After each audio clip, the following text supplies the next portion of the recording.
Hi అండి అందరికీ. నేను రాజేశ్వరి కార్తిక్. ఏంటోనండి మా మమ్మీల బాధలు. ఏంటి మమ్మీలు అంటుంది, బాధలు అంటుంది, పిచ్చేమైనా పట్టింది మాకు అనుకుంటున్నారా? నిజంగానే పట్టేలా ఉందండి బాబు. మా శివాంశ్ అయితే ఇల్లు పీకి పందిరి వేసేస్తున్నాడండి. పొద్దున్న లేచిన దగ్గర నుండి వాడు పడుకునేదాకా ఒకటే రన్నింగ్ రేస్ నాకైతే. పొద్దున్నే మంచిగా వాళ్ళ తాతయ్యతో ఆడుకొని అలా బయటికి షికార్కి వెళ్ళి వస్తాడు. మా మామయ్య డ్యూటీకి వెళ్ళేంత వరకు అటు ఇటు తిప్పుతూ ఎత్తుకొని ఆడిస్తారు. మామయ్య వెళ్ళాక స్టార్ట్ చేస్తాడు నన్ను ఎత్తుకో అని. ఇంకా పని లేదు పాట లేదు, అలాగే వాడిని ఎత్తుకొని తిప్పాలి. మళ్ళీ ఎత్తుకొని కూర్చుంటే నచ్చదండి మా వాడికి. సరే కదా ఎలాగోలా వాడిని కొంచెం డైవర్ట్ చేసి బొమ్మలు వాడి చేతికి పట్టిస్తే వాడేమో వచ్చి మిక్సీలు గిన్నెలు చెంబులు ఎత్తేస్తాడు.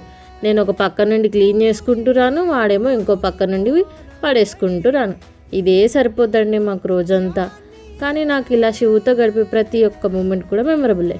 నాకేమో భయం అవుతుంది ఎవరైనా వచ్చి పిల్లేంటి ఇలా పెట్టింది అలా పెట్టింది ఇల్లు అంటారని. మేము చేస్తూనే ఉంటామండి బాబు, కానీ చిన్నపిల్లలు ఉన్న ప్రతి ఇల్లు ఎప్పుడు ఇలాగే ఉంటుంది.